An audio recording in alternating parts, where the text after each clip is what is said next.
record. Share screen. And I think we popped your presentation there. Just yeah. Awesome. That is good. Yeah. Okay, great. Well, hi everyone. Thank you so much for having me. I cannot express my enthusiasm more for seeing everybody in person. This is so exciting. So yeah, my poster is on remote sensing proxies of fluorescence yield for approximating the start and end of winter dormancy in evergreen forests. So essentially, we are interested in looking at which remote sensing proxy of fluorescence yield best tracks the seasonal and diurnal responses of photosynthesis, and essentially using that to then get at carbon exchange. But we're also interested in why what proxy is best. And so to do this, we used a 3-scaled approach at the leaf, tower, and satellite level. So we collected tower-based SIF and reflective data from both the southern Old Black Spruce site in Saskatchewan, Canada, and the Delta Junction site very close to here. We also looked at MoniPam data collected over the fall transition just at the Delta Junction site, as well as Tripomi satellite data over the 2 locations. We have a huge range of data collected at a 30-minute resolution for photospec, and I have some of that presented on my poster. So essentially, main conclusion is we find that SIF relative is an effective proxy for the fluorescence yield and can determine the start and end of season dates, and it's also less sensitive to snow impacts. I know in the working group, we talked a little bit about some of these snow impacts, and so my poster has a deeper exploration of that and why SIF and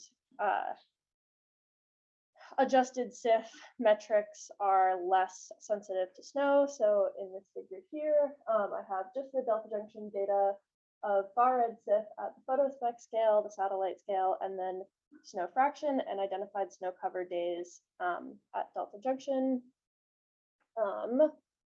And so you can see generally pretty good agreement between photospec and satellite. And then in the second 2 plots, I have SIF relative and SIF NIRVR, which is a. Okay, just want to make sure you're recording. Okay, great. On your way. A proxy for SIF yield that's been frequently recommended. And what you can see is that SIF relative does a much better job at showing these kind of transition seasons than SIF NIRVR because it's much less sensitive to these snow cover impacts. And it agrees really well with MoniPam data shown in the blue over the fall transition as well. And of course, we have all of this information for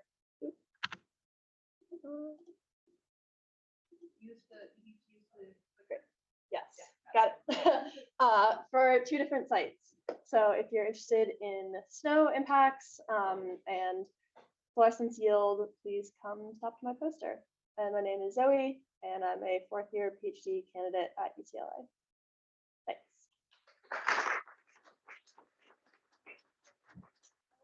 Any questions? Any questions at all?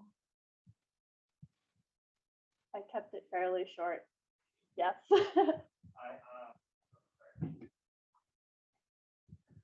Hi, my name is Jin. We've chatted before. So I'm kind of curious, like, so for the SIF relative, you calculate I, but what is, so can you tell me what I is? Like, I'm not sure what that is. Yeah, totally. Yeah. So for the SIF retrieval, Yeah. it's in a like wavelength range. And so I is just the intensity of the light in the retrieval window. So it's like standard with the SIF retrieval. And so everything is co-located, which also gives it an advantage for like it's only one measurement that you need to take. And so approximations using reflectance-based indices could be contaminated by different measurement strategies or different instruments. And not as co-located. Any online questions? Yeah. Cool. Do When? you have another question? Yeah. Right. All right. So what do you find like, so you've been mostly looking at like the effectiveness at like the winter dormancy, but like how does it compare like during the like midsummer values, and like are there like trade-offs to using those CIF relative and CIF far red during the summer?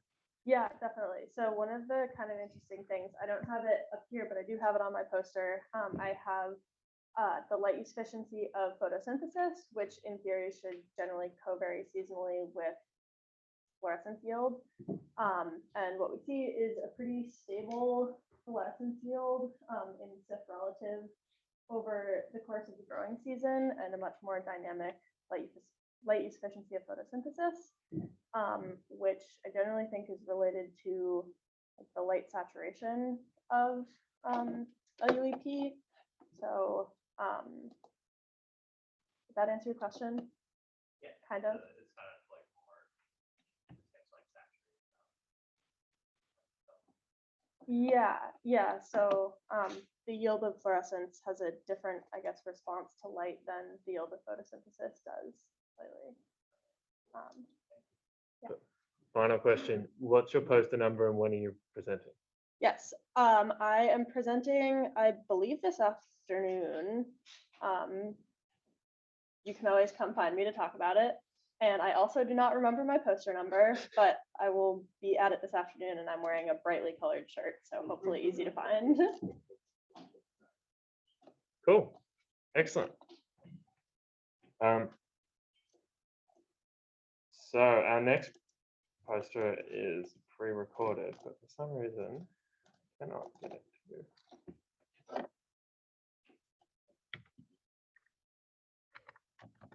to the right tab.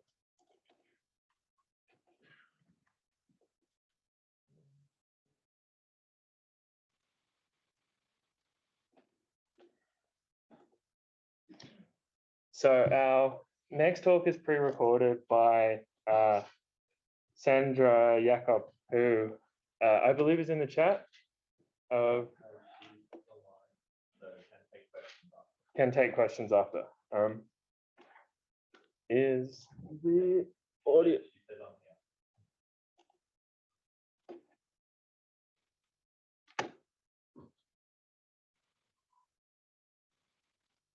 Sorry, I don't think the audio is working.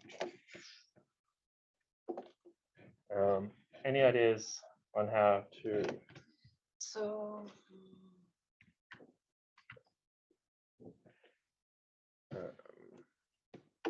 Go for it.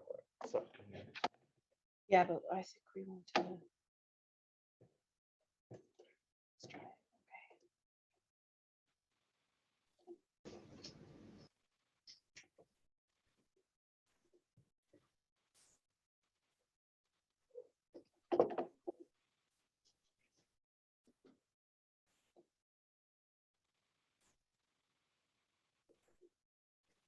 Okay. Maybe we could do the next one. I think I need to. Yeah, we need to leave that. Sorry. I will go find Jerry. Maybe we can do the next one okay, in well, person. And we will come back to that once we get it working, get some technical help. The next talk is by Elise.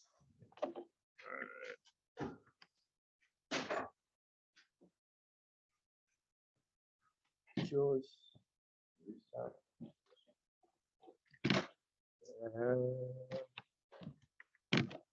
Right. I will just grab it again.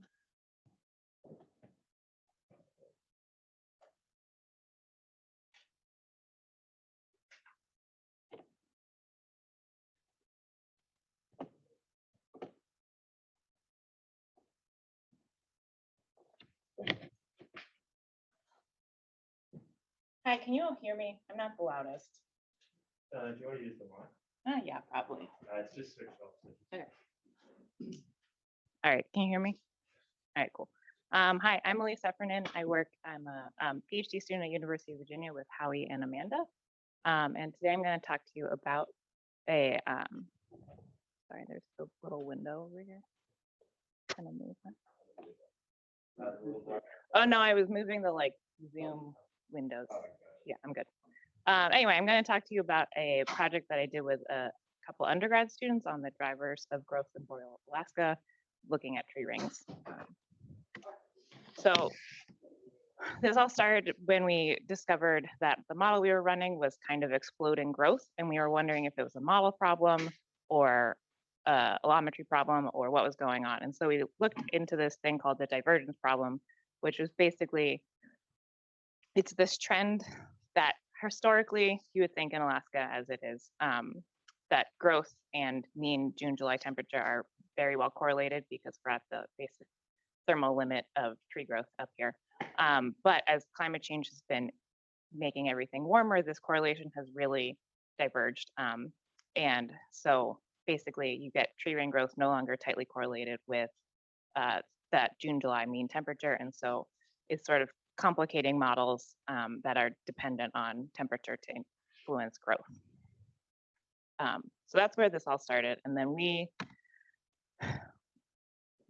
ended up pulling a bunch of tree ring databases from the NOAA International Tree Ring Database.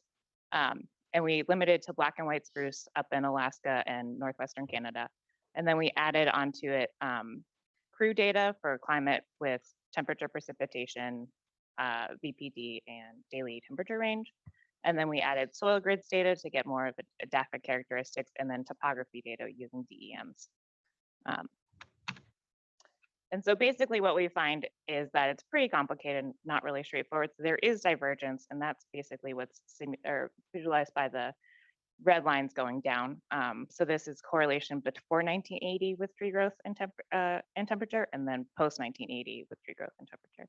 And so the red lines are all the ones that are diverging, and all the ones that are that light gray color are keeping with the same correlation pattern where you would think that with increased temperature, you'd have increased growth.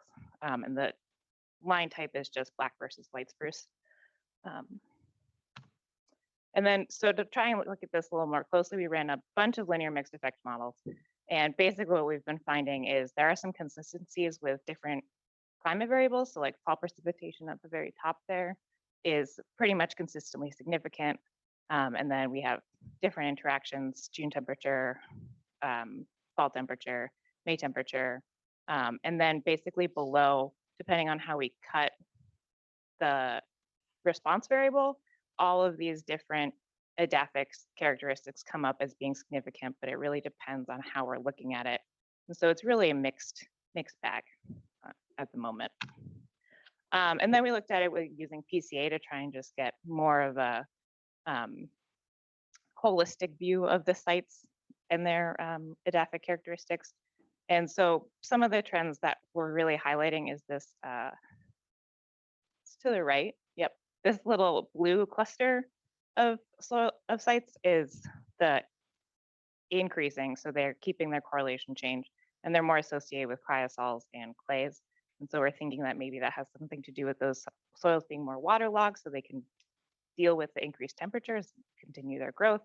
And then that like top left reddish area is diverging.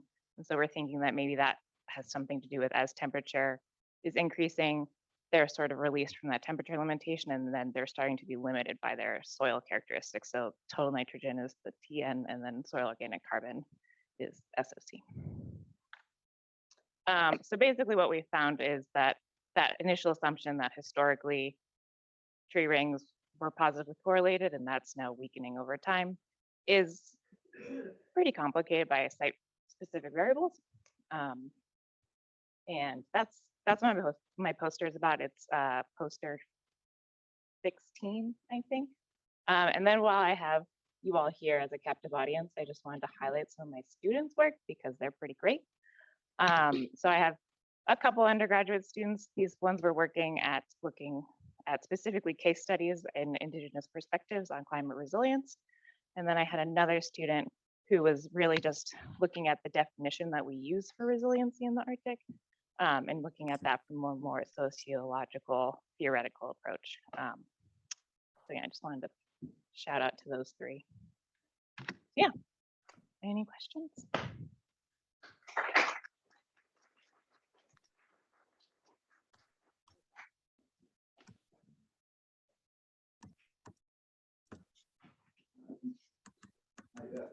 Thank you for that. I was really curious. This on? No? Well, I can speak loud. Is that too loud? I'm curious why you didn't have Martin Wilke's tree line sites. They kind of go through the tree. We only pulled sites from the NOAA International Tree Database. And so probably just because those weren't on there, but I will come ask you how to spell that later. Okay. Great.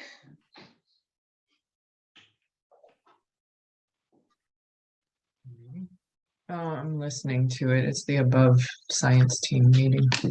At 1 p.m. I have a meeting with the tech people from Sac Somebody State about is not computers. muted. Who is it? There we go. Okay. I'm just about figured this out. Hey, Elise. Hey, did you have a tree age or Yeah. stand age in there? Yeah, we did. How did that shake out? Did that influence things? Tree age was important on site. When we aggregated by site, tree age came up as important. But otherwise. Mature trees were killed as a result. Now, this was also a large scale event, so it wasn't just Nice. It started playing on its own. Okay. Okay. So whenever you're ready, just hit play. That one.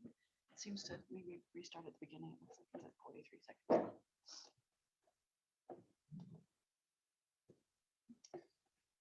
So our next presentation was the one we skipped by Sandra Jacob. So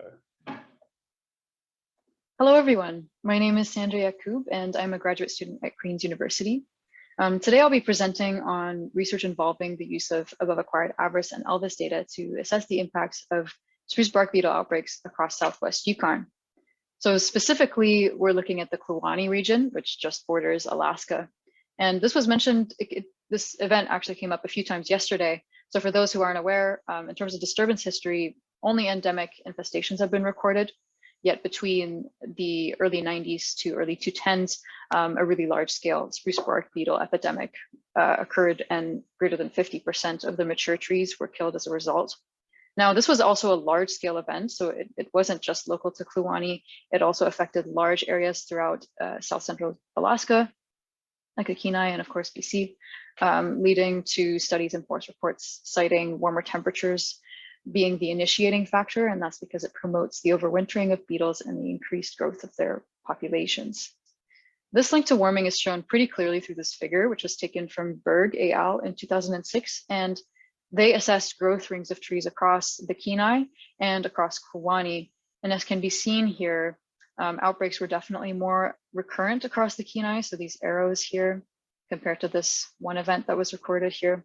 And it wasn't until temperature deviations in the early 80s and 90s that a really large scale outbreak developed in Kluane. And that makes the study of the impacts of this outbreak especially important in the context of climate warming and the kinds of changes really that we can expect to see across other regions experiencing such dramatic events over time, or when these forests eventually recover. And finally, these photos show the visual impacts of this outbreak at both the ground and the landscape level, which has turned the landscape into more of a, I guess, a zombie-like forest, if you will. With that, the overarching goal of this research is to address the question of how do insect-disturbed northern forests evolve over time? And first of all, we're going to be using remote sensing data. So the main thing we need to do is assess the efficacy of that. So how accurate is Elvis and Avarice at mapping structural and functional variables of interest? The second objective, with that efficacy in mind, will be to look at, okay, what is the status of this area over a decade since the outbreak ended in terms of levels of mortality, tree fall, and overstory recruitment structure and composition. So in order to address this, of course, we need plots, and these will be selected or need to be selected in a manner that covers a range of structural and functional conditions, bounded, of course, within the extent of the data that we're going to be using. And this will involve normalized burn ratio values from summer 2021 Sentinel-2 data to capture functional conditions, and waveform complexity values from ELVIS to capture the structural conditions. And from that, we can make a classification, do a stratified random sample of those classified polygons. And we aim to yield roughly 90 planned plots, which is pretty ambitious, but we're going to go for it across the locations we'll be staying at. So the 3 areas shown here. In terms of field data, this is what we plan on measuring, as well as the criteria of the different layers of interest taken from other forest reports. So these are the overstory, the understory, or the recruitment layers, what's coming in, and of course, woody debris or fall down. And the end goal will be to generate spatial products of the 3 stand layers from the ELVIS avarice data and the field data pertaining to overstory, volume of species and status, percent vegetation type, and height stats for the 2 recruitment layers and dead volume. And this will be done, of course, using a machine learning algorithm such as random forest, splitting the field validation data into training and testing to assess for prediction accuracy of the remote sensing metrics and quantifying the various end variables. And this will help address the goals and objectives. So overall, the outcomes will provide above with more information about insect disturbances, which is currently lacking. So we hope to bridge the gap and really focus on using field data with remote sensing data. And the outcomes will also contribute to addressing questions pertaining to the future of forests in the context of climate warming. And additionally, the results will also be made available to above and local forest management, which can help inform future planning and fire hazard prevention efforts, as well as any studies looking at function and structure within this region as well. So with that, I conclude my presentation today. I'm of course more than happy to receive suggestions or comments, so please feel free to reach out. Thank you all for listening, and I really hope you enjoy the rest of the week.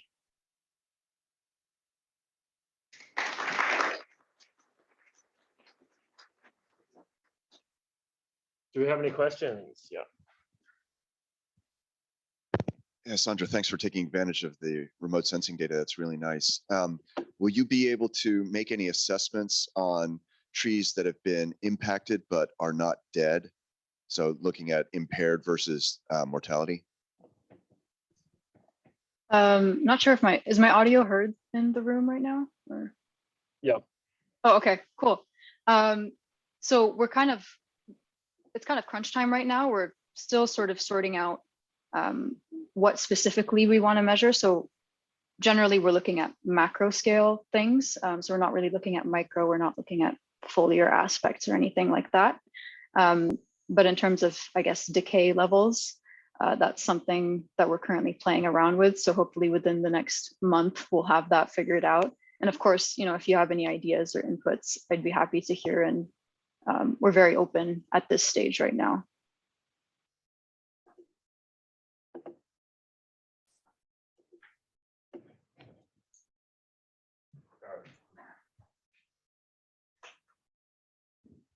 Hi, and sorry if I missed this from the beginning, but what was the timing of the impacts as far as we know? Like when did the infestation sort of, what years has that been going on for at this site, these sites? Mm-hmm.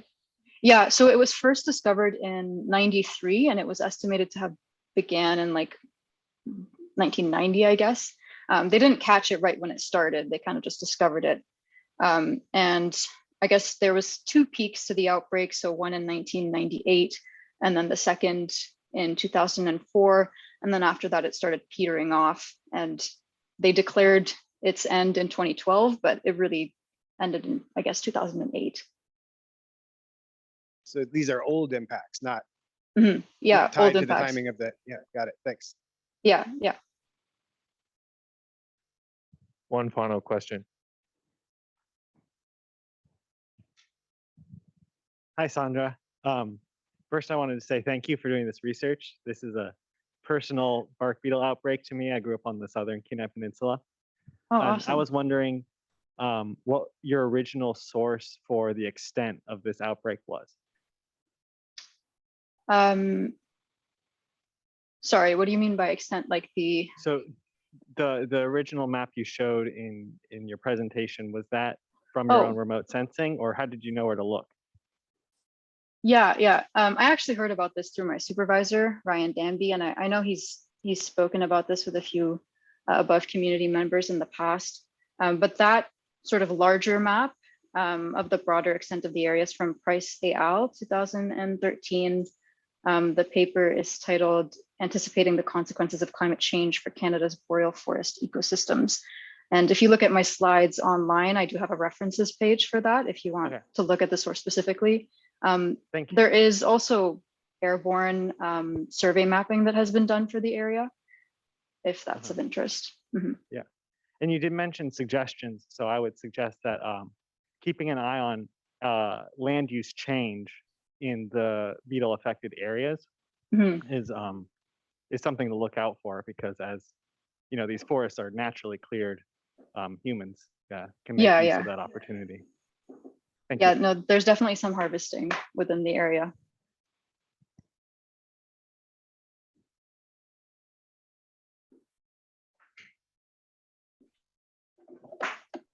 Excellent. Thank you very much.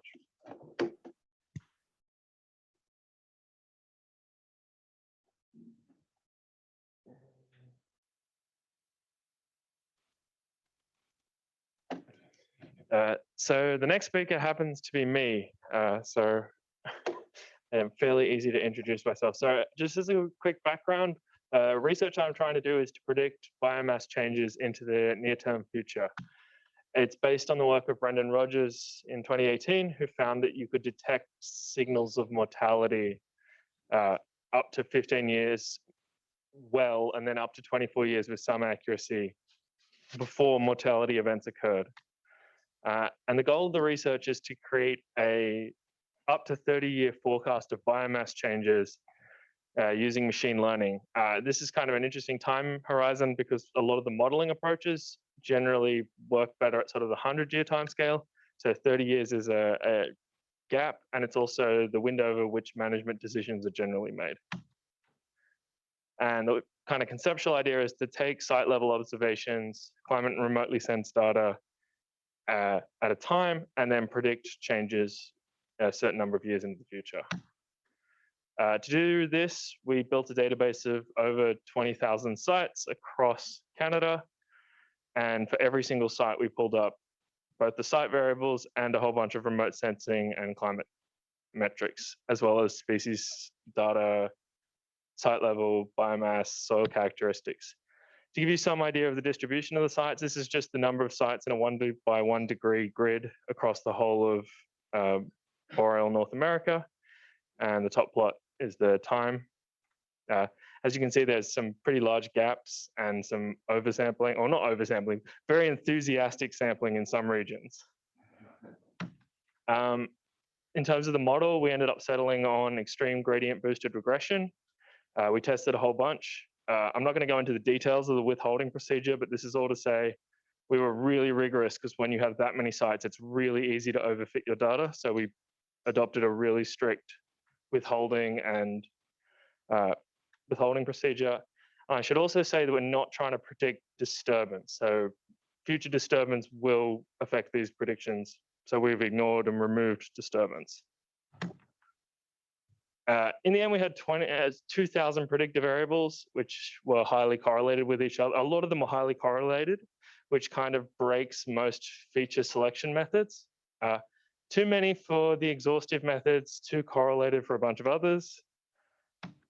So we ended up settling on a hierarchical clustering approach where we grouped all of the individual features based on their similarity to each other, and then selected the best within each group and kept going higher and higher up the tree until we were able to use the minimum number of variables but still have the same model performance. So effectively allowed us to go from 2,000 down to 40 without any drop in model performance.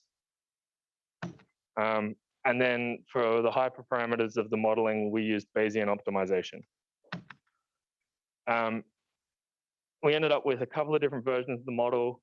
This is just to show that the model actually performs surprisingly well. Like R squared in the sort of 0.5. Now there are some differences in performance. Sorry, the top row is one version, the bottom row is another version. The interesting thing is that we couldn't predict loss, biomass loss, as well as gain, but we could still predict it. We just couldn't get the magnitude to the same degree. Here's the directionality. So to show the sort of regions of our future predictions, or in this case, predicting to 2020 from the last site observation.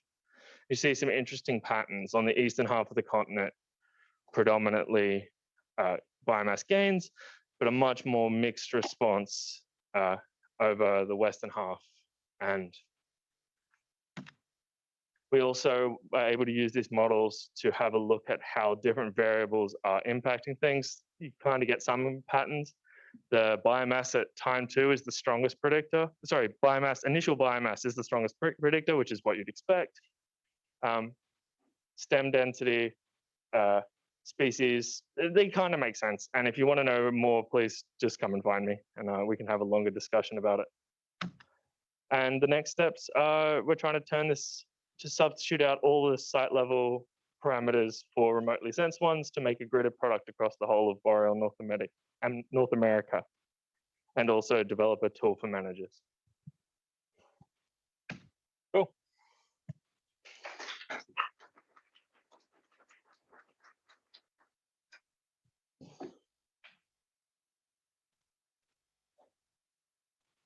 Very nice.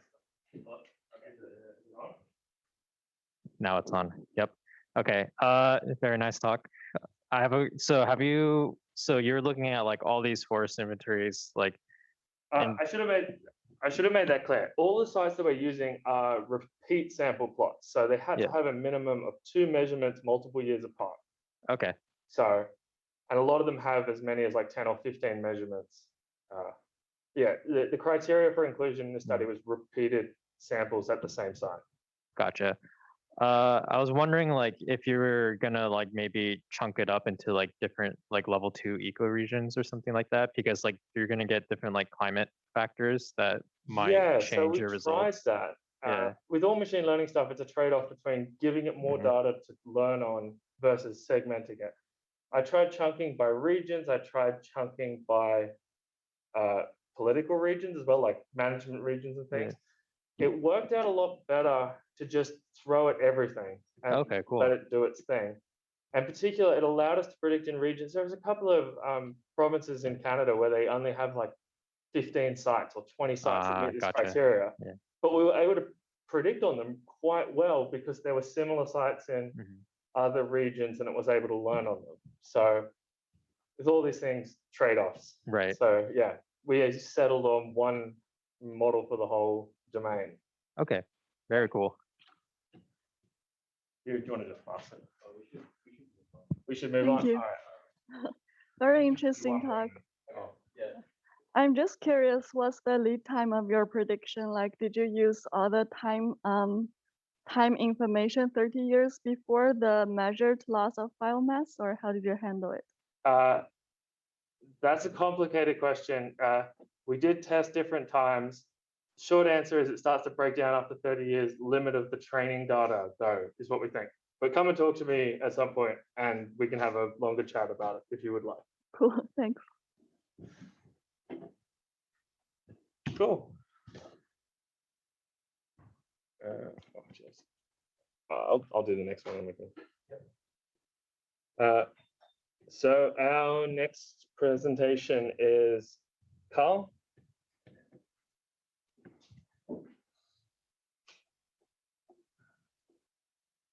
Do you want the mic? Just talk loud. Cool. Okay. Hi, I'm Fred Hemrick. I want to talk about this paper that we've recently published on leaf level chlorophyll fluorescence measurements. So what happened in the past couple of years is we weren't able to do the field work that we wanted to do. So if we couldn't go to the tundra, we brought the tundra to us, and we had people in Alaska send us plant samples that we use to measure leaf characteristics. So what we were doing is using the FlowWatt leaf clip, and the way the FlowWatt leaf clip works, I guess I skipped a bit here. So what we're doing is trying to measure the spectral characteristics of fluorescence, of chlorophyll fluorescence. And we used a fluo leaf clip. And the way that works is it's got, you clip it on the leaf and it's got a port in it that allows the light to shine down on the leaf. And then you can attach the fiber optic to a spectrometer, either above or below the leaf, to get reflectance or transmittance.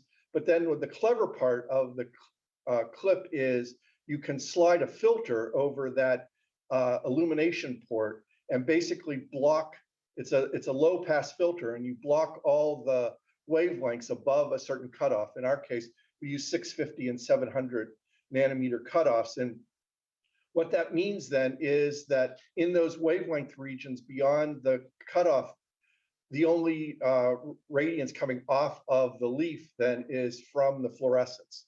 So we can measure the whole fluorescence spectrum. And so here's an example of what the spectra look like. And these are for temperate leaves from some trees in Maryland. And this is a very typical fluorescence spectra. You can see the two peaks. There's a red peak and a far red peak. You'll notice in these curves, there's a little gap in the lines. And that's basically, I just put that there. This is the transition from the measurements made with the 650 nanometer filter to the measurements made with the 700 nanometer filter. We calculate the F yield as being the fluorescence in any given wavelength divided by the absorbed par up to that filter cutoff.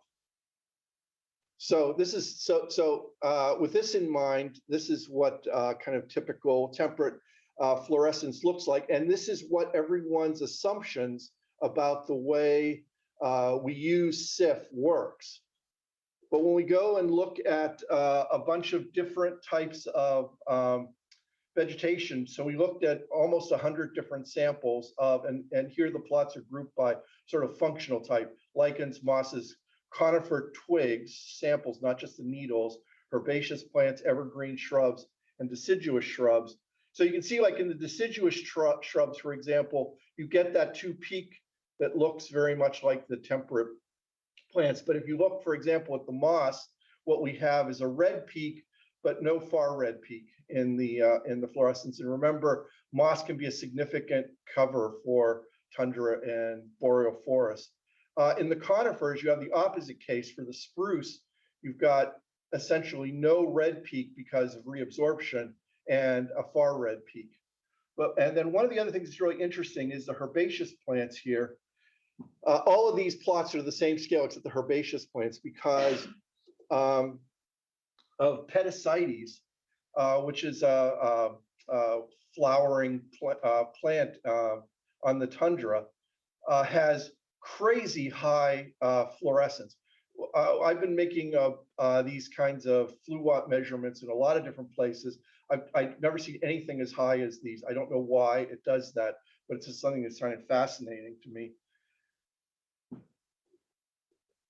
The other thing we did with these measurements is we measured chlorophyll concentration, and we found that the far red to red ratio, so the far red peak to red peak ratio, was strongly correlated with chlorophyll measured with a chlorophyll meter.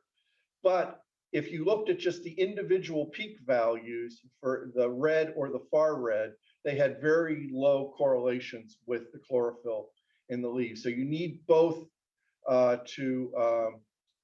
both peaks to get a good estimate of chlorophyll. And then this plot is showing measurements that we made in the blue points are the temperate plants, mostly trees, and then the orange points are tropical plants in Puerto Rico, and then the gray points are the points that we measured in this study.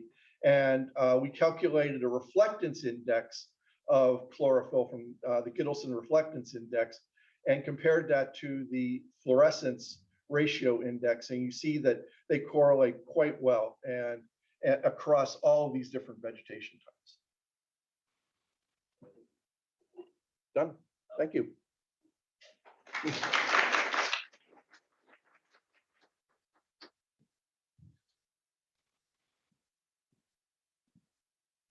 Questions?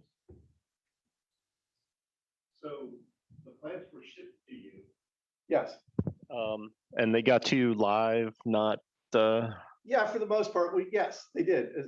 It was generally, so what we had people do is for the herbaceous plants, dig up the entire root ball and pack that all together and send it to us. For the twigs, they clip twigs, wrap them in wet paper towels, put them in a paper bag, put them in a plastic bag and ship them to us. And then we would, as soon as I got them, I would like put them out and kind of replant them and let them go for a little bit. And mostly they seem to recover. We lost a few. As you are well aware, shipping from someplace like, so I should mention, this plant samples came from Tulik, Ukiagvik, and basically right around here in Fairbanks. The stuff from Tulik and Ukiagvik was not quick. They kind of, yeah. So there is probably built into this a little bit of stress. I'll admit it.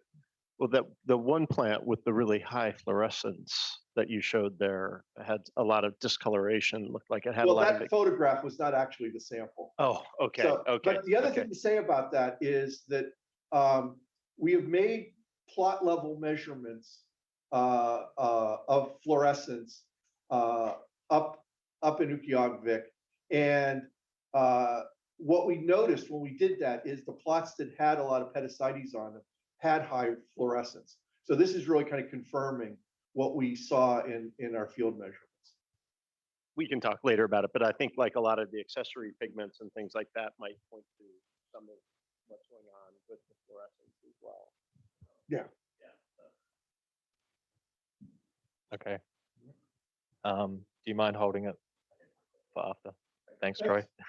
Thank you, Fred. I should introduce myself really quickly. I'm Alex Norton. Arden and I are both sort of co-chairing. It's amazing to come all this way and have two Australians moderating a session.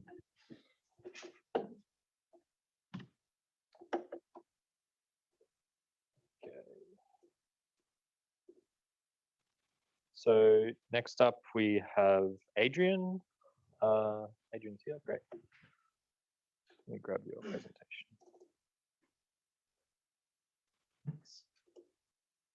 Okay, Adrian, the floor is yours. Thank you. Good morning, everyone. My name is Adrian Rocha. I'm from the University of Notre Dame. And today I'm going to briefly talk about a paper that was just published in the URL by my PhD student, Sal Carassi, on tussocks as foundational species. So for those of you who are not ecologists in the room, foundational species are those species that have a disproportionate impact on ecosystem structure and function. And for any of you who've walked in the tundra, you have noticed this important foundation species, tussock cottongrass. Areophrum vaginatum is a species. And this is an important species in the Arctic because it not only affects the microtopography, but it affects nutrient cycling, soil temperatures, and a wide variety of ecosystem processes. So they're really important. They're also really interesting for three main characteristics that they have.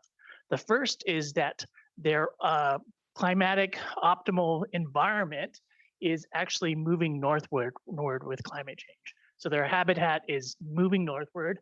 The second is that when they're in competition with shrubs, they do really poorly. So they actually die out from the shading of shrubs.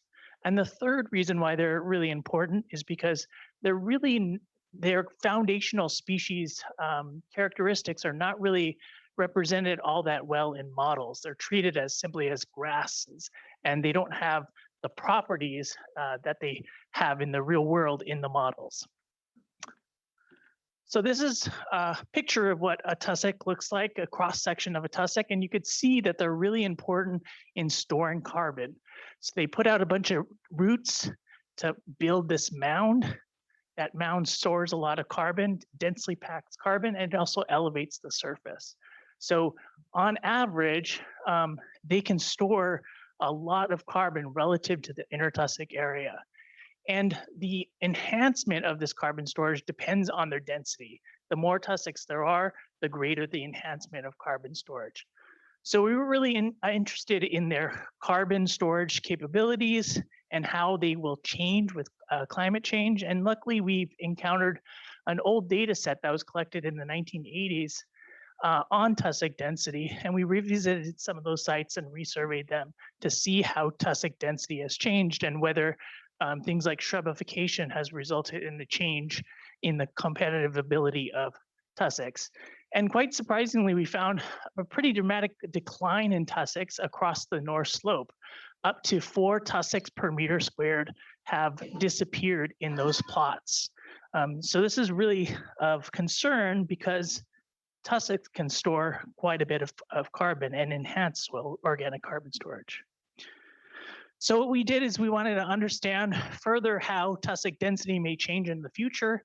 We surveyed a bunch of sites across the above domain for tussock density and their carbon stocks. And we put that data along with climate data into a machine learning model, projected that model out to 2100, and then compared the changes in the tussock carbon stock to those predicted from ecosystem models from McGuire et al., his PNAS 2018 paper.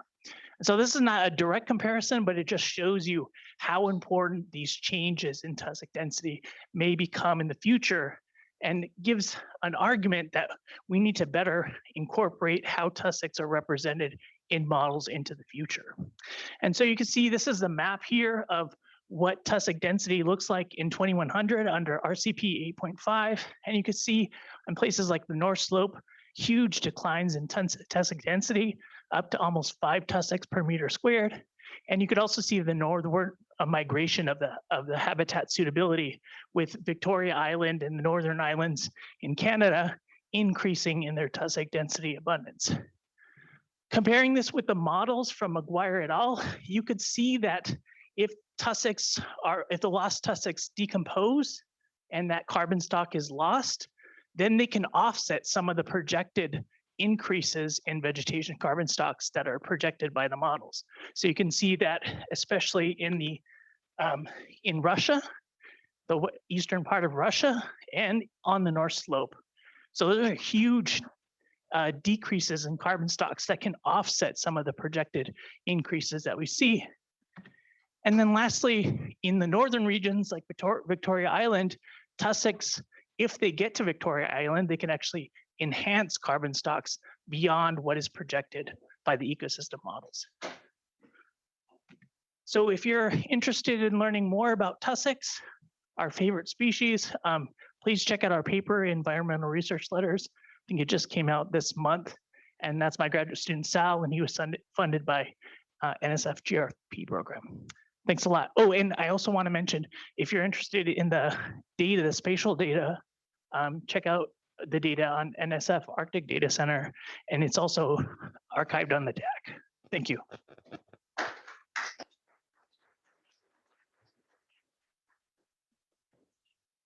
Questions? Yeah. Thanks. I'm a bit of a newbie to the vegetation modeling, but you mentioned that tussocks are often modeled as grasses, and considering the physical density, I'm curious as to why they're not modeled as, sedges or bushes or some other structure that may be more similar. In a lot of models, there's only like 3 or 4 PFTs for the Arctic. Oh, sorry. In many models, there's sometimes the Arctic is just modeled with a couple PFTs, like 3 or 4 PFTs. So they have like shrubs and graminoids, but even the graminoid parameterization doesn't include the unique properties of the cotton grass as they form the tussocks and the necromass accumulates. So that's entirely missing from a lot of these models. Good. Is there a way to tell the difference between like regular sedges and tussock sedges on the fencing, like these people? Maybe, and that's something that we are trying to pursue at this moment. Yep. Go ahead, Howie. I don't know if I need the mic, but I'll speak up. Do your estimates of the carbon stock changes, do those include the standing depth, soil organic carbon associated with tussocks? Yeah, that includes the whole tussock. Yeah, so the losses that we calculated were if the entire tussock decomposes. Good. Okay. You can find me later if you want to. Sorry, Troy again. Yes. It's not. Yeah, it's not you. It's not you. It's Chao Wang, are you online? Do you want to present live, or are you happy for the recording to be played?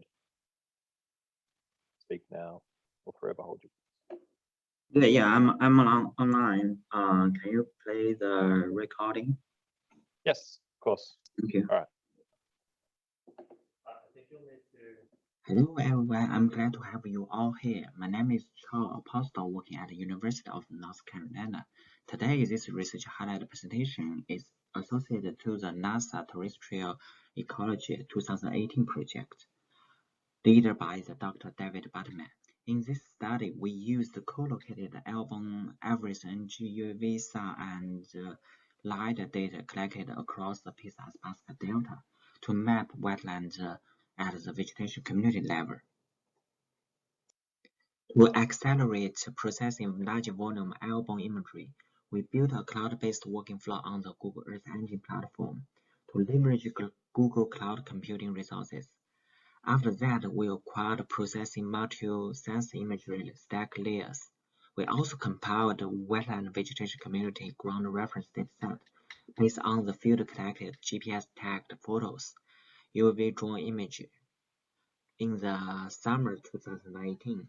Based on the compiled ground reference dataset and prepared multi-sensor imagery stack layers, we built classification models from the feature set of either individual or in combination of those sensors data. Specifically here, we highlight 6 out of the all different models by showing their accuracy plots. We found that in the model training from individual sensor data, average NG works best and achieve reasonable accuracy, but neither UV-SAR or the LiDAR works well, especially for inundated short vegetation such as emerged grass or the wet grass.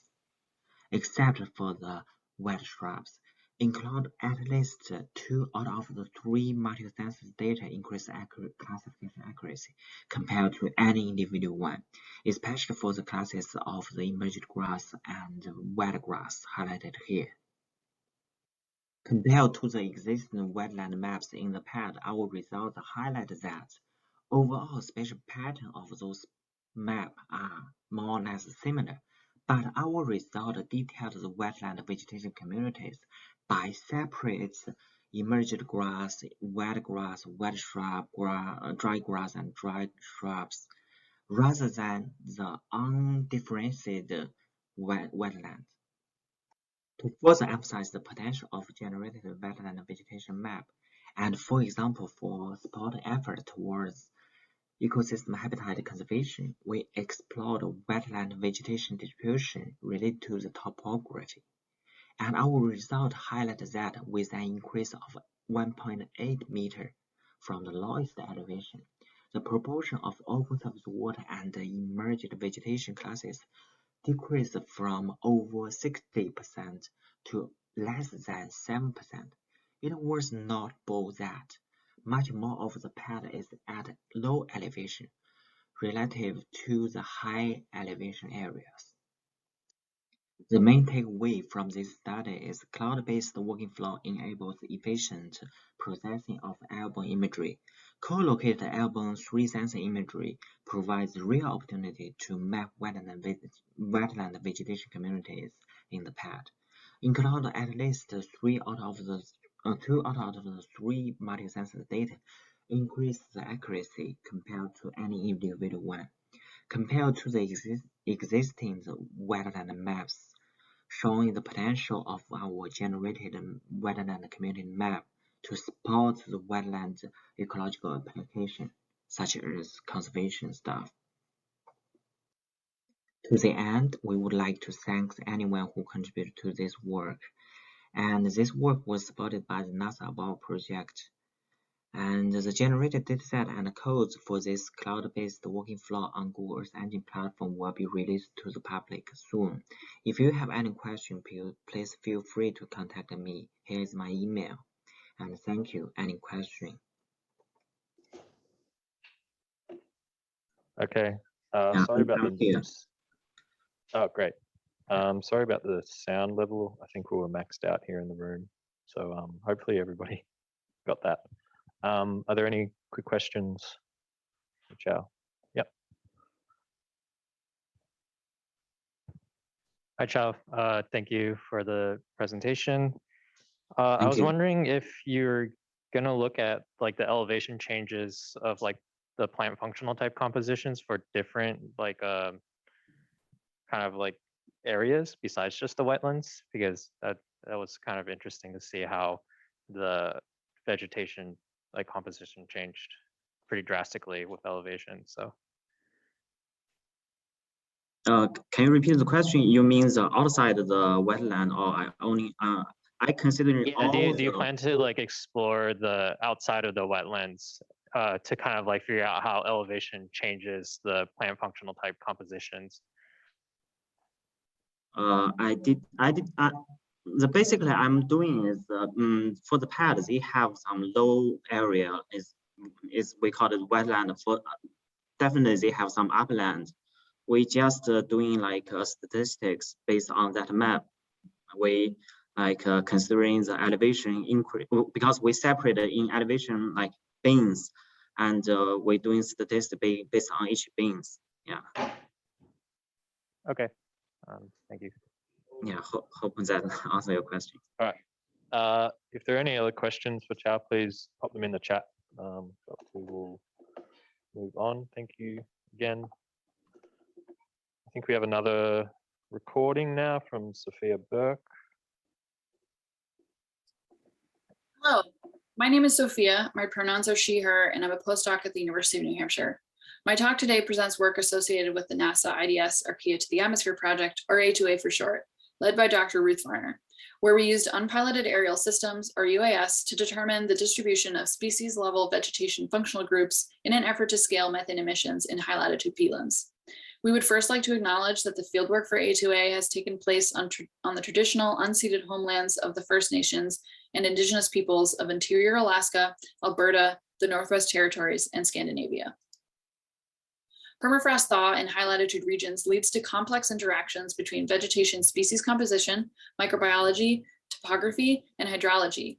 And in order to model methane emissions accurately from these dynamic landscapes, we must use models that have these interactions as inputs. For example, the DNDC model used in A2A.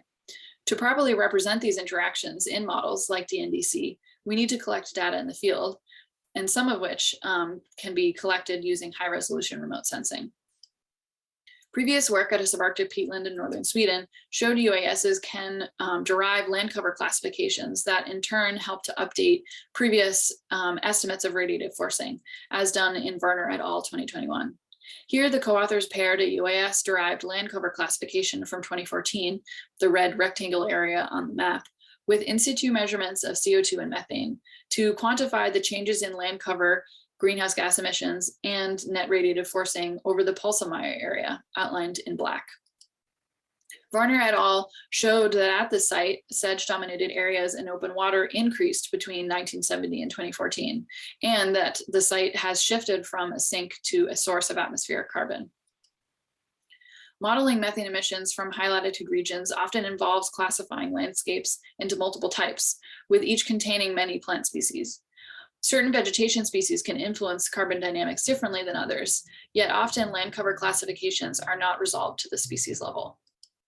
So, can we use hyperspectral imagery to predict the distribution of vegetation species to help us better constrain models of methane emissions? For this project, we flew a hyperspectral drone over 2 forested boreal peatlands within the above domain, Lutos and Smith Creek, shown here on the map on the left. We collected quadrat survey data at both sites in 6 land cover classes, as well as collected in situ measurements of methane concentration and isotopes, DIC, as well as chamber methane fluxes. The different land cover classes at the 2 sites are shown in the images here, with classes differing in vegetation presence and thaw progression. Our data analysis had 2 main parts. In the first, we used a random forest model to predict the distribution of each class with the quadrat survey data as training.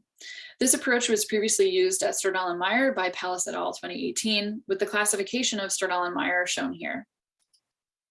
In the second, we used artificial neural networks to predict the distribution of 6 species functional groups, as well as open water at both sites. The 6 functional groups are listed here in the top right, and we calculated 13 narrow band indices from the spectral data that were indicative of vegetation structure and other properties like chlorophyll content. And we narrowed that down to a list of 5 indices used in the predictions.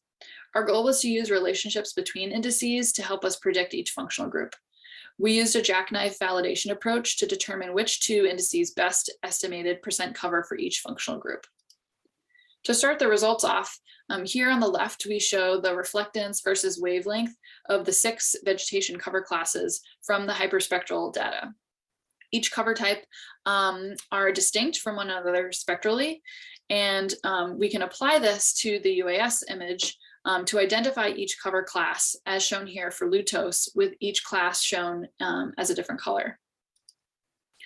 As for our artificial neural network analysis, we found we could confidently predict 5 of the 6 species functional groups with our mean model R squared ranging from 0.65 to 0.94. We could not accurately model black spruce since we chose to focus on the wetter bog and fen sites where it showed minimal presence in our quadrat plots. In addition to land cover classification, we can create figures like this one showing the values of a particular indices across the image. For example, this one here is BGI with its showing its sensitivity to dry matter and pigment. And we can also create figures such as this one showing the percent cover of carex as a result of our artificial neural network analysis, with black representing 0% cover and white showing 100% cover. Lastly, as a food for thought, we coarsened the spectral data into multispectral bands and found we could still distinguish each cover type from one another, suggesting that perhaps we can identify species with a similar confidence. This is the focus of my postdoctoral research at Stordahl and Meyer, where we flew a multispectral drone and collected quadrat data last summer and plan to do so again this summer. In conclusion, we show that we can confidently predict vegetation distribution at a finer scale than land cover class, and this has positive implications for our ability to accurately model methane emissions from high latitude areas. Lastly, I'd like to acknowledge the following funding sources, and feel free to contact me with any questions. Thank you.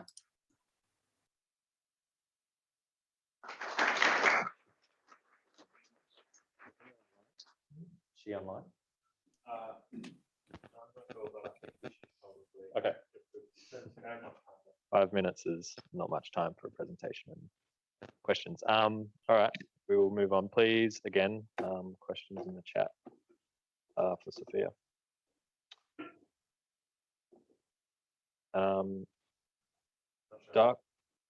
Darko, oh yes. Yes, Yeah? that's correct. Great, we can hear you. Would you like me to advance the slides? I'm happy to do so. Yeah, that's great. That would be great. Thank you. Okay, great. Yeah. Take it away. Yeah. Hello, everyone. My name is Darko Radokovic, and I'm a PhD student at Montclair State University in New Jersey. I will be talking about an integrated Kanapani and deep learning-based approach for mapping tall shrubs in the Arctic tundra. My team members are Mark Chopping, Rocio Luciano Nato, Zuashan Wang, and Crystal Schaaf. Next slide, please. So our goal is to map changes in shrub cover from high resolution satellite imagery in the Arctic tundra over a 10 to 15 year time period, and determine the impact of changing shrub cover on terrestrial albedo, which has sort of positive feedback with increasing surface temperatures, increasing shrub cover. Those decreased the albedo because of the darker color compared to the surrounding grasses, and therefore increasing the temperature again. So far, we have used Kanapani, which stands for canopy analysis with panchromatic and NDVI imagery, to detect shrubs. This is a Java-based code that provides individual tall shrub locations, shrub number densities, crown radius distributions, and fractional shrub canopy cover. However, the shrub height is imprecise, and shrubs in water and water tracks and shadows are difficult to detect or impossible. The precision of canopy cover estimates impacts change metrics, and this is due to imagery limitation, method limitation, and user subjectivity, So therefore, we are leveraging on a hybrid approach of using both Kanapani and a machine learning model. Next slide, please. So with our research, we try to narrow gaps in our knowledge of vegetation transformations linked to impacts by all these variables, as you can see. Yeah, next slide, please. Talk a bit faster. However, uncertainty is one of our main challenges. As an example, some images show clear shrubs, as the 2004 QuickBird image below, while others don't, like the 2016 World View image. Next slide, please. Pan sharpening aids digitizing of shrubs for the production of training data sets, as can be seen in the images. However, it is difficult to distinguish a tall shrub with grass just by using NDVI alone, which we can see in the image down right. Next slide, please. So we are leveraging to use a hybrid approach where training data sets are obtained using Kanapani-based shrub detection. And this provides a much larger training data set and very quickly, and allows gathering of training data for a wider range of conditions, landscapes, and types of imagery. False positives can be filtered out by a filter that we train on a convolutional neural network model. Next slide, please. And here are some examples of filtering out false positives, where we can see shrubs on sandbanks and false positives being filtered out. Yeah, next slide, please. Another example, next slide, please. And this is also a nice example. These are all QuickBird imagery from the early 2000s. Next slide, please. We also have examples of using machine learning detections on the Goddard LiDAR hyperspectral and thermal imager orthomosaics, which have high resolution. And we try to detect trees and shrubs on these orthomosaics, as you can see here. Next slide, please. And the upper image shows the shrub detection and the lower image tree detections. Next slide, please. And here we can see some use of the G-Light orthomosaics where we can reference and even perhaps validate the detections done on QuickBird imagery and worldview imagery. As you can see, the G-Light imagery is just much better in showing what we're actually looking at. Next slide, please. And here are some results on large-scale regions. It's still not an optimal model as it misses some shrubs. It needs to be validated, but the results are better than the 30-meter scales that we have now. And it shows nicely how the spread of shrubs, tall shrubs over the landscape is in high resolution. This sandbank as well. Next slide, please. You're at 5 minutes, Darko, so you know. And here another. Yeah, next slide, please. And you can go to the next slide, the final slide. So the opportunities are to find good quality NGA imagery, and we have found a lot of candidate sites where we are looking at, improve our model, and even assess the relationship between shrub cover and surface albedo from MODIS and MISOR at these sites. Thank you. Next slide, please. Thank you for listening. If anybody wants to contact us, these are our emails. Great. Thank you, Darko. Thank you. Let's take one question. Anyone in the room? Doesn't look like there's any questions right now. So if you do have any, please pop in the chat. I think Darko will be around. Okay.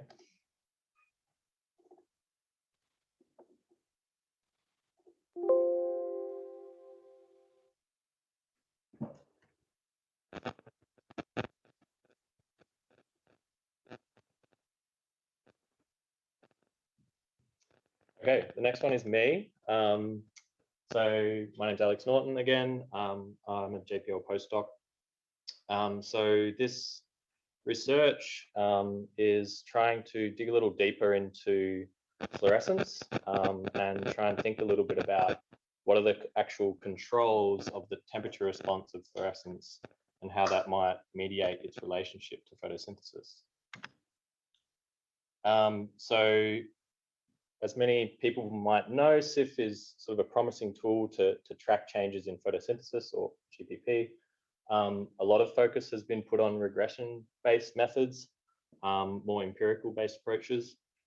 But we do want to sort of advance this and think more about how we can introduce process-based understanding, especially when we start thinking about short-term stress responses, looking at diurnal cycles of SIF, how we can use that to then track more rapid changes in photosynthesis in a quantitative manner.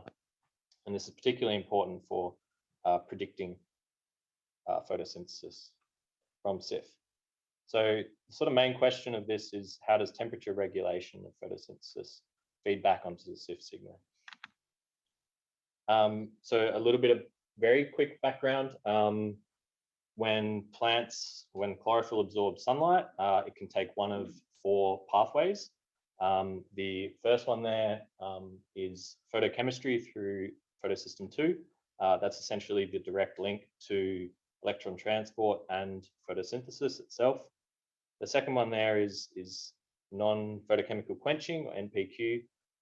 That is sort of a regulated mechanism by the plants to protect them against high light when they can't use it for photosynthesis.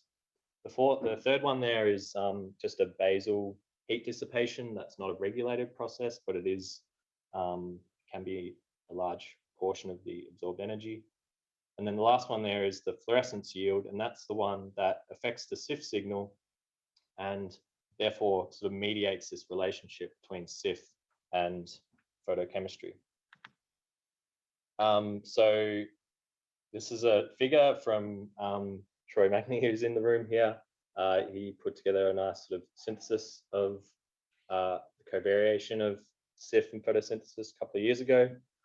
This is sort of summarizing our current understanding of how the photochemical yield relates to the fluorescence yield.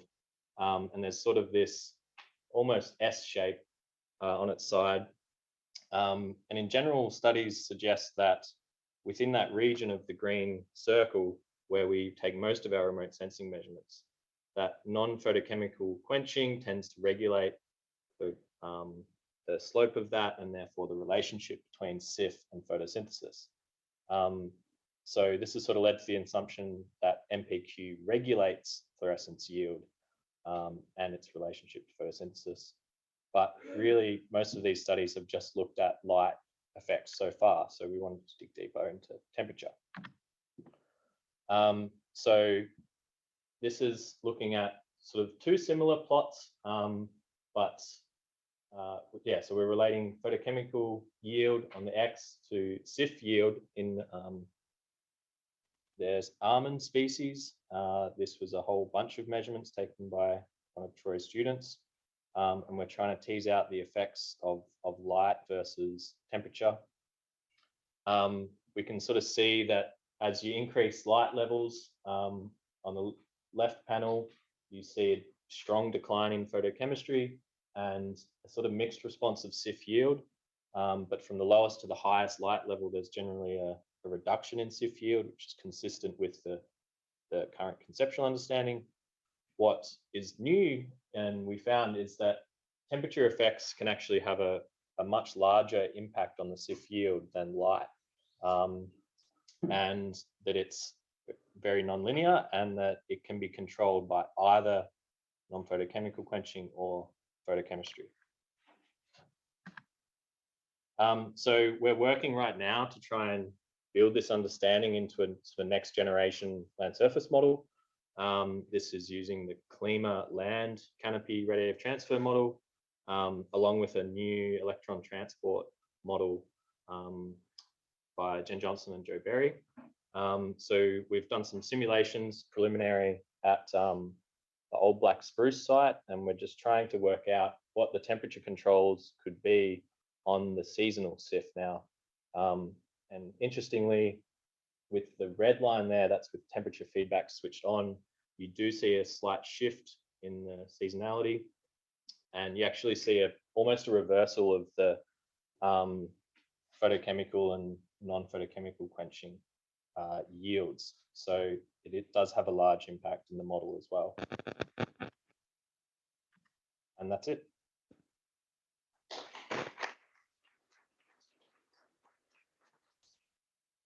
I'm happy to take questions after, just in the interest of time. So yeah, we'll catch up after.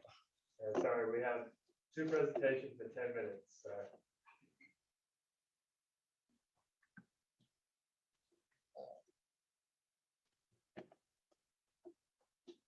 Okay, next up we have Phil Townsend. Oh, it's a little odd. You're on the edge, Phil, cutting edge. I'm not sure why. Right click, open with. Open with. Yeah.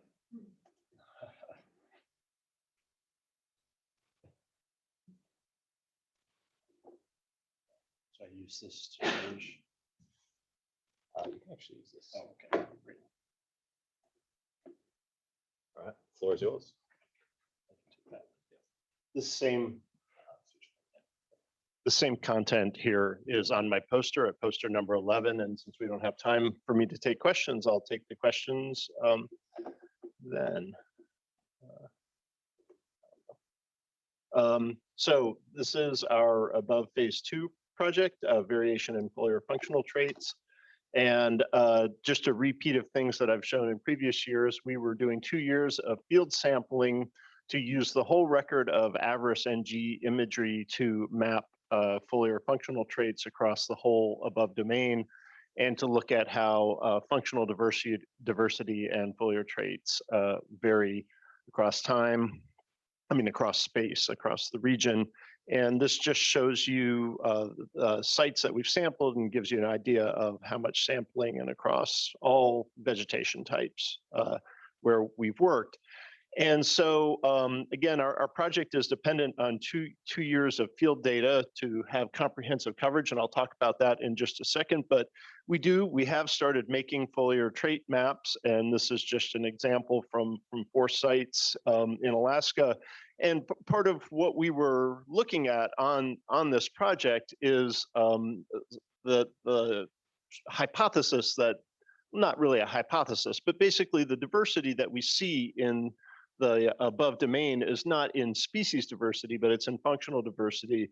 And this shows a three-channel composite of nitrogen, leaf mass per area, and non-structural carbohydrates. So the redder things are, the more nitrogen, sort of faster growing plants.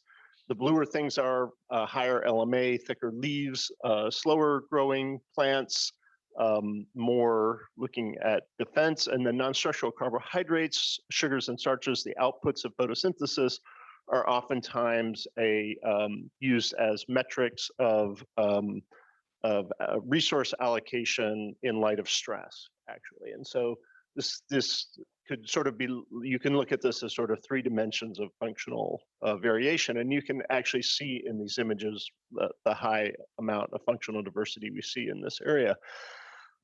We also map the uncertainties, and this is really interesting. We use the uncertainties to help us understand where to sample, where we have poor representation.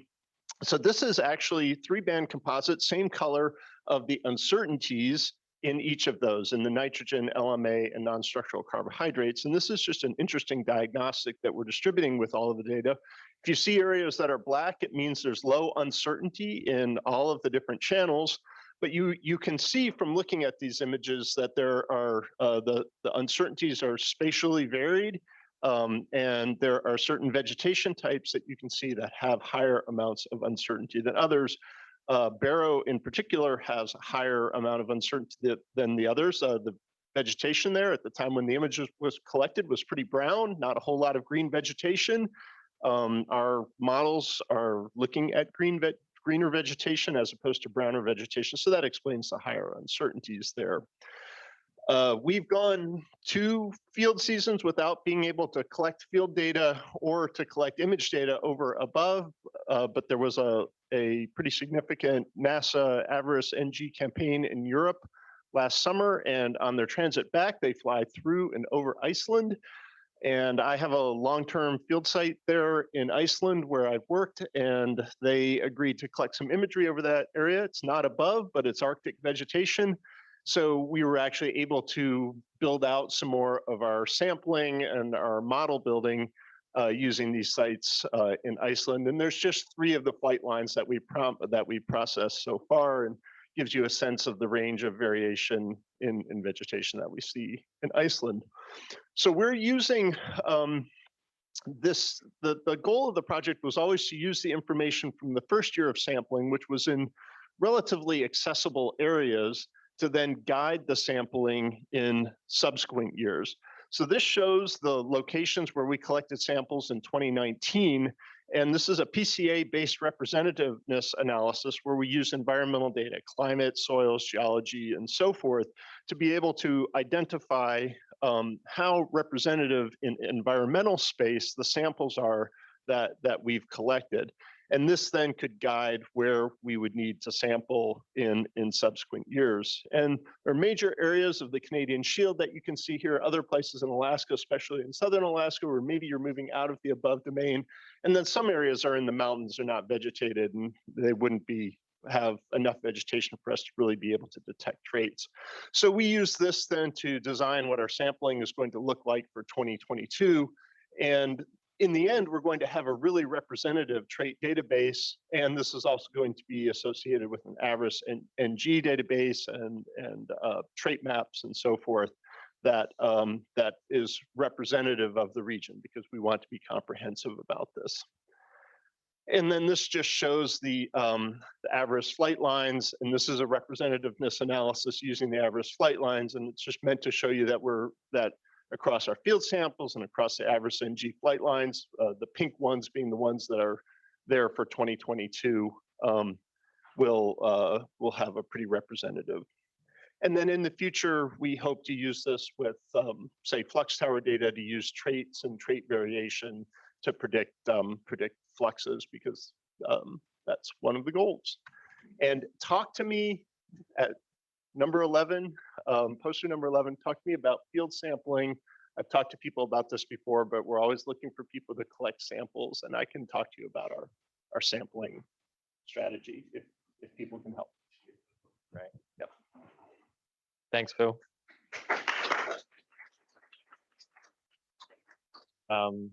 If we're happy to run a couple of minutes over, we can take a question.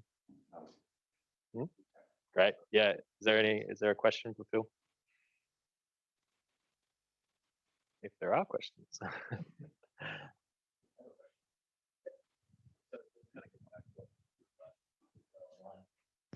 This gets back to your comments in the breakout group earlier about some sort of synthesis activity regarding plant traits and plant trait prediction.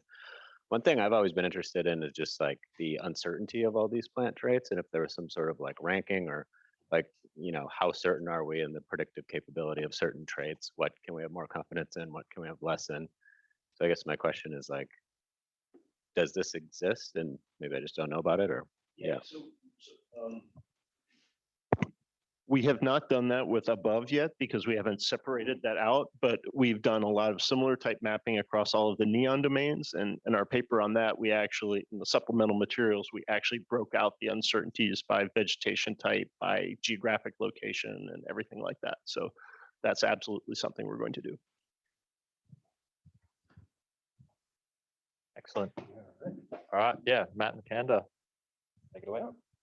Hey, welcome to Fairbanks. I'm Matt McCander at ABR here in Fairbanks. Hope you're enjoying the spring. So this is work that's part of the Biome Shift Phase 2 project with Scott Getz. And these are some of my main co-authors at Schoodic Institute, ABR, and at NAU. And we're looking at time series maps of plant functional type cover and change across Arctic and Boreal Alaska and Yukon. Try the mouse.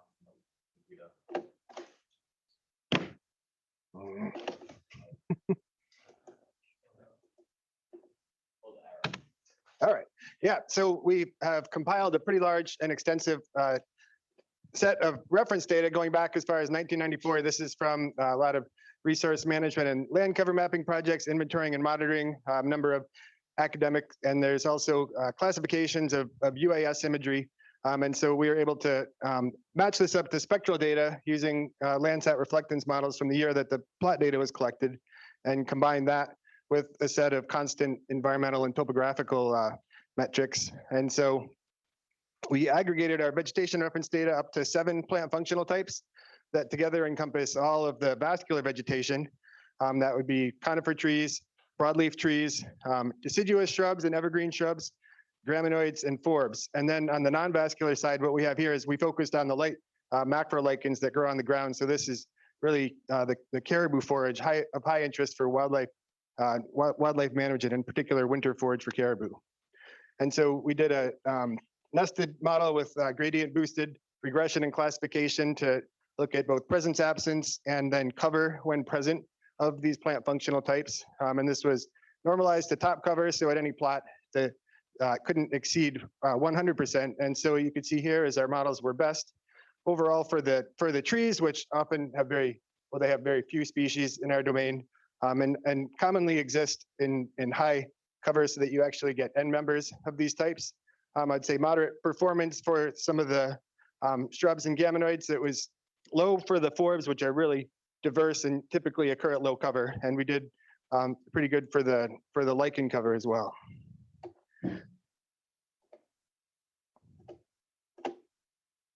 Arrow. Okay, and one of the things we did here was then intersect our percent cover by plant functional type with the above land cover map, in this case for the year 2010. So this provides both a sort of a sanity check and also provides a lot of extra detail about what's included in these land cover classes. So the land cover class is typically based on 1 or 2 dominant PFTs and dominant in stature.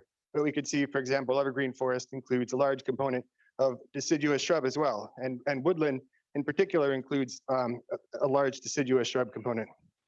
So those are open, the trees have low cover in the woodlands. And so we mapped this for every 5 years since 1985, and then translated the top cover into a footprint, spatial footprint. And so the main story here, overall, deciduous shrubs are on the rise, expanding pretty much in every portion of the domain. We have Arctic, Oro-Arctic is sort of the tree line where altitude is controlling distribution, and then the boreal zone. And so, and while deciduous shrubs are increasing, we see a decline in graminoid and lichens, and also in general, so there's setbacks in large fire years, but the broadleaf and conifer trees are expanding due to succession after old fires, or just general becoming more dense within the stands where they occur. And so just some maps at change over the 35-year time period. This is change in the conifer trees. So a lot of sharp losses in the areas that had burned recently, but then increases throughout the area, the boreal zone where they exist, in areas that are undisturbed. Deciduous shrubs increase widespread across all 3 of the bioclimatic zones. Some decreases in both really recent fires and then in older fires where they're getting crowded out by the trees. And this actually sort of matches up really well with Adrian's talk earlier on the north slope, but we could see graminoids in conjunction with the increase in largely deciduous shrubs. Graminoids are decreasing. And so one caveat is that our metric was top cover, and so we're not explicitly trying to map overtopped graminoids. So there could be some persistence in the understory, but mainly there's a pretty steady decline as they're overtopped by woody vegetation. And just a quick look at how the change occurs in tandem. This is looking at when areas that are deciduous shrubs are increasing, that would be orange and green, what's happening to the other PFTs. So in this case, conifer trees are either dark green, means they're also increasing. So this is areas that are post-fire, primarily post-fire succession.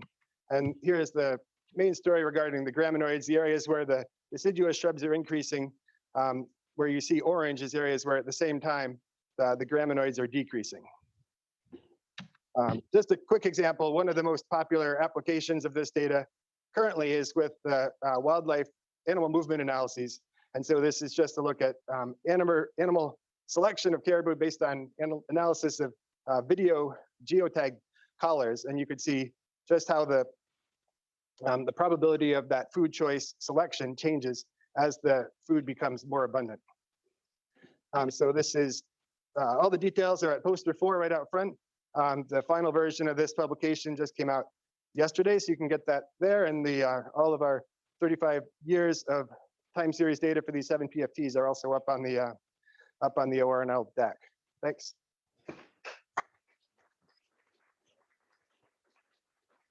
Fantastic. Any quick questions? I actually have a quick question. Is there much communication happening between you and Phil in terms of mapping PFTs to traits and looking at maybe within PFT variability in traits, across PFT variability in traits? Is that... Yeah, no, I think we, started talking recently in more detail now that we have sort of a large area map to look like, but really interested in pursuing that. Yeah, that'd be amazing. Cool. Okay, great. Well, thank you everyone, and yeah, we'll adjourn for lunch. Yeah, we gotta get things done. Stop recording. Just stop share first, and that should take us back to the window. Should we pause? Stop.